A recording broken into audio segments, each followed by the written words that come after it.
selamat pagi anak-anakku. Alhamdulillah pada kesempatan ini perkenalkan nama Ibu Noni Krofiko.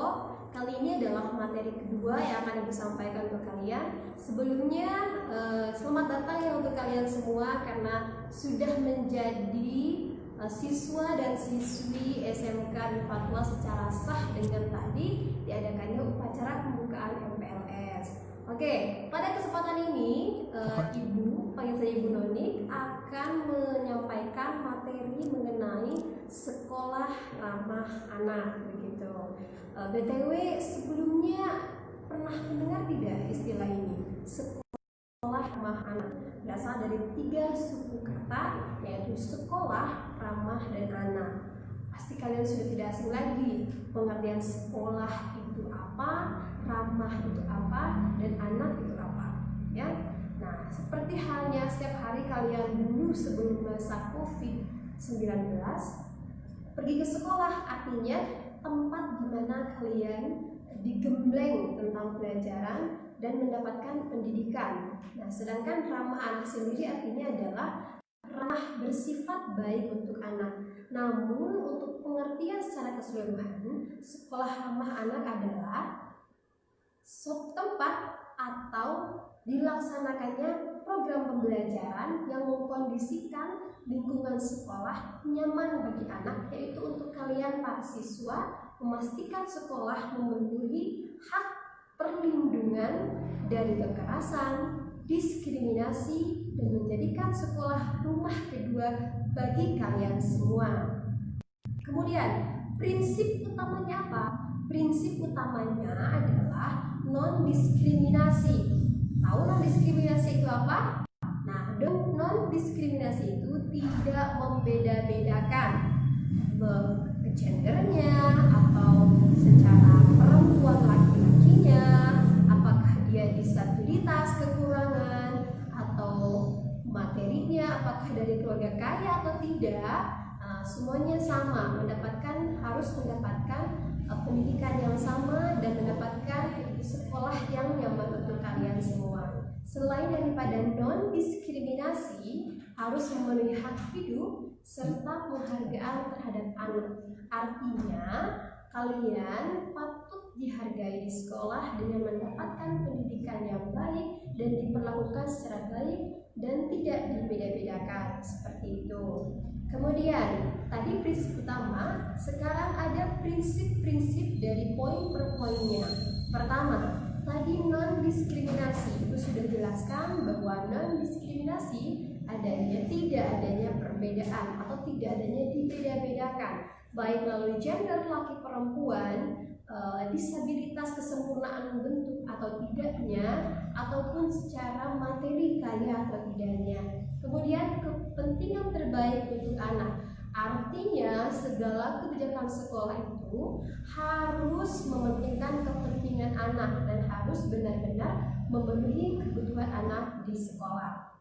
Kemudian yang ketiga, kelangsungan hidup dan perkembangannya. Artinya kalian benar-benar harus diperhatikan ketika belajar, ketika proses pembelajaran terjadi, sistemnya harus baik, ramah untuk kalian dan berasa nyaman di sekolah. Kemudian penghormatan terhadap anak, artinya kalian mempunyai hak untuk dihormati dalam arti tadi kepada poin pertama tidak dibeda-bedakan. Suara kalian didengar, pendapat kalian dengar, dan dapat belajar dengan nyaman.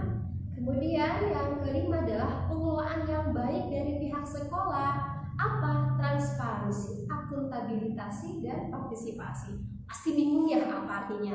Pasti, karena pasti kalian baru mendengar istilah ini. Apa maksud transparansi? Artinya terlihat secara jelas bagaimana sistem pendidikan itu dijalankan. Kemudian akuntabilitas, terukur sejauh mana materi akan disampaikan dan sejauh mana kalian akan menyerap materi yang diberikan oleh guru tersebut. Kemudian yang terakhir, partisipasi, yaitu keikutsertaan kalian sangat dihargai ketika proses pembelajaran kita. Kemudian dari manakah adanya program sekolah ramah anak ini? Nah, program sekolah dari Undang-Undang Nomor 23 Tahun 2002, yang mana itu mengenai tentang perlindungan anak sebagai implementasi dari hak asasi anak, atau kalau disingkatnya HKA, begitu. Nah, kemudian apalagi hal-hal yang harus dipenuhi dalam namanya program sekolah ramah anak itu adalah pertama, perasaan aman dan nyaman dalam belajar. Tentu ini sangat penting sekali. Coba bayangkan ketika kalian di kelas merasa ketika belajar itu tidak nyaman, apa yang dirasakan? Pasti materi yang akan disampaikan oleh guru tidak akan masuk ke dalam pikiran kalian. Betul apa tidak? Pasti seperti itu, ya kan? Nah, apalagi perasaan nyaman aman, tentu ini menjadi faktor utama, karena ternyata kalau kita lihat bahkan dalam suatu penelitian, konsentrasi itu harus dijaga full ketika belajar, karena konsentrasi merupakan satu syarat materi itu dapat disampaikan. Nah, konsentrasi dapat dijaga dengan baik ketika kalian memiliki perasaan aman dan nyaman, begitu. Kedua adalah metode yang menyenangkan dan mudah untuk dipahami. Nah, ini juga sama. Ibu juga dulu pernah menjadi seorang siswa, ya. Ketika seorang guru mengajarkan dengan metode yang rumit dan susah dipahami, bukannya mengerti tapi malah tidak ingin belajar, bosan, pasti, kesal, iya, karena tidak memahami. Maka di sini guru akan berusaha mengadakan atau memberikan metode cara belajar yang mudah dipahami. Kalau sudah seperti itu, berarti sudah ada dalam program sekolah ramah anak.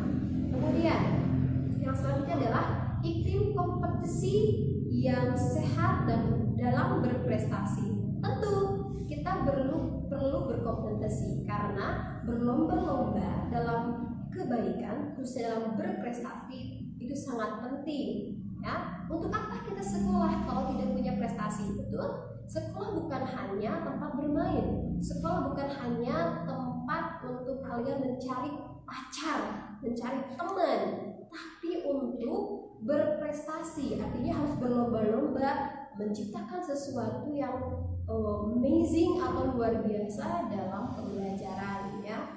Kemudian ada iklim akademis, artinya sekolah diwajibkan mengadakan kajian-kajian kritis dan forum diskusi. Untuk apa hal seperti ini? Nah, untuk memperlihatkan bahwa sekolah sangat menghargai pendapat kalian, dan kalian pun bisa berpendapat dengan bebas, tentunya pendapat yang tidak keluar dari materi yang nanti dikaji dalam kajian kritis atau forum diskusi tersebut, ya. Ibu dulu pengalaman, jadi kalau belajar itu guru aja gitu yang ngasih materi, kita padahal punya sesuatu yang ingin ditanyakan dan sesuatu yang ingin dikonfirmasi betul apa tidaknya, gitu kan? Tapi karena guru tidak memberikan kesempatan, akhirnya udahlah, nggak ngerti atau hal yang harus dikonfirmasi, ibu nggak tanyakan karena guru tidak memberikan kesempatan untuk bertanya. Nah, di sini insya Allah karena mengikuti program sekolah ramah anak, maka kalian akan bebas berpendapat, tentunya pendapat yang berlandaskan pengetahuan, tidak hal yang tidak keluar dari materi seperti itu, ya. Kemudian apalagi penerapannya seperti apa? Nah, tunggu sebentar ya, ibu lupa sedikit materinya, ingat dulu. Sabar, istirahat dulu. Ya, penerapannya seperti apa sekolah ramah anak tersebut? Ya, ini dilakukan dengan cara antara lain, pertama, belajar bersama sebagai suatu komunitas belajar. Artinya belajar itu dijadikan sarana untuk kalian berkumpul, menjadikan tempat itu sebagai sarana belajar, bukan menjadikan sarana yang aduh ini kan belajar itu sangat pusing ya, tapi dibawa enjoy seperti itu. Menjadi komunitas, bukan tempat yang menyeramkan. Kemudian menempatkan anak sebagai pusat pembelajaran. Nah, ini berkaitan dengan konsep kurikulum 2013 yang mana anak menjadi pusat pembelajaran. Kalau dulu seperti yang Ibu telah terangkan bahwa hanya guru sebagai inti utama dari proses pembelajaran, tapi kalau sekarang anak yang menjadi inti utama, guru sebagai sebagai tempat atau wadah untuk anak belajar. Ketika ada yang ingin dipertanyakan, boleh dipertanyakan dan guru bisa meluruskan itu. Kemudian mendorong partisipasi anak dalam belajar. Tadi anak diusahakan, diberikan kesempatan, diberi ruang, diberi tempat untuk bertanya apapun yang ingin ditanyakan mengenai pelajaran tersebut. Karena memang kalau Ibu bandingkan anak dulu dengan anak sekarang itu sangat berbeda. Anak sekarang tuh banyak pertanyaan, beda dengan dulu mamut aja gitu ke guru ya. Kalau sekarang wah, banyak sekali anak yang ingin bertanya tapi malu untuk bertanya. Jangan seperti itu, karena ada istilah malu bertanya sesat di jalan. Betul apa tidak? Betul ya. Kemudian membiasakan anak bertoleransi dengan teman-temannya, menghormati yang lebih tua dan menyayangi yang lebih muda. Tentu pasti manusia adalah makhluk sosial, saling membutuhkan satu sama lain, tidak mengenal ras, tidak mengenal gender, tidak mengenal usia, tidak mengenal materi. Kita harus saling menghormati. Artinya menghargai hak pendapat orang lain seperti itu. Jangan sebeda-beda kalau di sekolah karena senior bisa ngapain aja gitu ke anak adik kelasnya, atau karena saya orang yang berduit, orang lain tidak berduit, boleh sebeda-beda, tidak boleh seperti itu juga ya. Harus saling bertoleransi, artinya menghargai satu sama lain. Semua orang mempunyai hak untuk hidup dengan tenang dan nyaman. Kemudian menghindari hukuman yang tidak rasional, menggantinya dengan hukuman yang edukatif. Maksudnya ketika seorang siswa melakukan kesalahan, maka guru dilarang untuk memberikan hukuman yang tidak rasional. Contohnya lari maraton berapa kilometer, wah itu nggak boleh ya. Pertama capek, kedua aduh nggak akan belajar, nggak ada waktu. Nah tapi digantikan dengan hukuman yang edukatif. Contohnya apa? Membuat portofolio, membuat video. Kan sekarang kalian seneng ya buat video, betul nggak? Hey guys, kayak begitu di YouTube. Nah boleh dijadikan sarana untuk memberikan materi sebagai hukuman yang edukatif ketika melakukan kesalahan. Kemudian yang terakhir, sangat singkat ya, nggak apa-apa biar kalian tidak bosan juga, menerapkan strategi pembelajaran berbasis PAIKEM. Kok PAIKEM kayak Jawa gitu ya? Bukan, ternyata PAIKEM itu singkatan. P pembelajaran, A aktif, I inovatif, K kreatif, E efektif, dan M menyenangkan. Nah itu dia, aktif, inovatif, kreatif, efektif, menyenangkan. Bu, eta teh naon artina? Pasti bingung ya, karena banyak anak yang jarang mengenal bahasa ilmiah. Ibu terangkan, apa pembelajaran aktif? Artinya kelas itu hidup, bukan hanya guru saja yang berbicara, tapi anak pun ikut memberikan pendapat. Artinya satu sama lain saling memberikan pendapat ya, jadi tidak mati. Ibu dulu pernah ngajar di satu kelas yang benar-benar mati, artinya sangat lembut sekali siswanya dan tidak ada kehidupan di situ. Bahkan kalau kata jangkrik krik suaranya ya. Kemudian inovatif artinya memunculkan hal-hal baru yang tentunya berdampak baik dalam proses pembelajaran. Dan kreatif, nah ini yang paling susah karena inovatif itu berdasarkan dari pemikiran yang kreatif. Kreatif adalah memunculkan gagasan-gagasan sehingga menghasilkan sesuatu yang baru. Bagaimana kreatif itu? Harus diasah dengan cara belajar yang baik. Kemudian efektif artinya tidak molor atau tidak memakan waktu banyak, namun menghasilkan pembelajaran yang baik. Kemudian dan terakhir menyenangkan, pasti itu adalah menjadi faktor utama ketika belajar, yaitu menyenangkan. Nah anak-anak, mungkin itu pembahasan dari Ibu mengenai sekolah ramah anak. Intinya adalah anak harus dalam kondisi menyenangkan ketika belajar, dan sekolah harus mewadahi bagaimana mengkondisikan sekolah yang menyenangkan bagi anak tersebut. Itu saja yang ingin Ibu sampaikan. Oh, ada tanya jawab. Baik, ada yang ingin bertanya? Ada tidak? Coba admin dari komentar atau komen, ada yang komen nggak di situ? Oh ada ya, tunggu Ibu bacakan. Oh baru iya Pak, baru bergabung.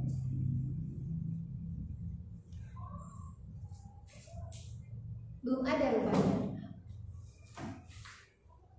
Di sini ada Tita Katra, kemudian ada Saniaspi, ada Windaput, dan ada Hasbiardiansyah ya, baru bergabung. Nggak tahu itu siapa nanti. Kalau Ibu tolong jelasin lagi arti dari Paikem. Windaput, baik ya.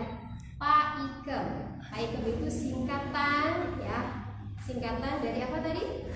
Ada yang masih ingat? Singkatan pembelajaran yang aktif, inovatif, kreatif, efektif, dan menyenangkan. Nah, secara penjelasannya, aktif berarti suasana tidak mati. Dalam keadaan hidup artinya guru dan siswa saling sahut menyahut dalam belajar untuk menghasilkan pembelajaran yang baik. Kemudian inovatif, memunculkan hal yang baru dalam belajar supaya kita tidak merasa boring atau bosan. Kemudian kreatif, kreatif itu adalah ide gagasan sehingga menciptakan suatu hal yang baru. Kreatif ini berhasil dari pembelajaran yang baik, akan menghasilkan produk yang inovatif. Kemudian efektif, tidak molor, artinya meskipun pelajarannya sebentar namun menghasilkan suatu pelajaran yang baik. Dan yang terakhir adalah menyenangkan. Nah ini faktor utama, karena pikiran kreatif, pikiran inovatif, dan aktif kemudian efektif itu dihasilkan dari perasaan yang bahagia karena pelajarannya menyenangkan. Seperti itu ya tadi Windaput. Makasih pertanyaannya. Ada lagi yang mau bertanya? Boleh, masih ada waktu ya. Kalau bisa dipercepat karena akan ada pengisian materi selanjutnya. Ini ada Fadila Kalto bergabung. Oke, makasih. Dan Fatimah Ine 731 juga bergabung ya. Oke, makasih Ibu atas pertanyaannya. Siap, semoga mengerti ya. Tolong nanti dicatat di buku masing-masing karena ini merupakan penilaian, betul ya? Dicatat ya, apapun yang kalian dapat dari penjelasannya tolong dicatat, mau sedikit ataupun banyak. Ada lagi Fadila Kalto, oke bergabung. Rizky Firmansyah 016, Tika Karta lagi, Koko Kowara. Wah, ini mah guru kalian kayaknya ya. Ada Mega Asri, Fatimah Ine, Reblian, dan Fadila Kalto lagi. Ditulis tangan boleh, walaupun punya media laptop juga boleh diketik ya. Oke, kemudian Azura Azam 1705, makasih, semoga bermanfaat bagi kami Bu, amin ya. Jangan lupa, kenapa? Ada yang bertanya lagi? Oh iya, Fahmi RA, Bu, apa penjelasan non-diskriminasi? Non-diskriminasi, baik, ada yang bertanya lagi. Non-diskriminasi itu pengertiannya adalah tidak adanya pembeda-bedaan. Jadi semua orang sama, tidak melihat dari gender laki perempuannya, tidak melihat dari fisik sempurna atau tidaknya, dan kemudian tidak melihat dari materi kaya atau tidaknya. lainnya, semua berhak mendapatkan pendidikan yang ramah, menyenangkan, dan tentunya bermanfaat untuk kalian semua. Seperti itu Fahmi, terima kasih pertanyaannya.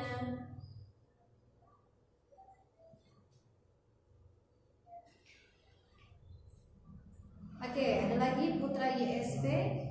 Iya, udah dicatat di catatan, sip, bagus. Kemudian Galih Purnama, guru kalian ini. Oke, ada Dita Nabila, kakak kelas kalian ternyata ingin mengikuti juga, bagus sekali ya. Oke, gimana? Sudah cukup Pak Admin waktunya atau masih boleh ada yang bertanya? Masih boleh ada yang bertanya. Ya, silakan. Ingat ya, 2 pertanyaan lagi maksimal. Nah, tadi Kak Ibu menjelaskan tentang PAIKEM, aktif salah satunya. Nah, ini yang aktif Ibu catat nih. Kata Fahmi RA, makasih Bu. Oke, sama-sama, kembali kasih buat Fahmi RA. Nah, tinggal 2 pertanyaan. Yang bertanya berarti termasuk siswa yang aktif. Boleh yang di sini yang ada juga ternyata ada teman kalian yang hadir di sini karena bergabung di pondok pesantren, jadi nggak live streaming tapi ikutan langsung. Siapa namanya? Oh, Nova, katanya. Oh, boleh diperlihatkan, nggak bisa ya? Di sini juga ada yang langsung teman-teman semua. Ada yang bertanya, Nova? Oh, enggak ada, tadi sudah mengerti, alhamdulillah. Ya, oke, hatur nuhun Bu dari Fadila Exalto. Ya, oke, sama-sama, sami-sami. Umar 17 digabung, oke, baik. Ya. Gimana? Ada yang masih bertanya atau cukup 2 pertanyaan aja?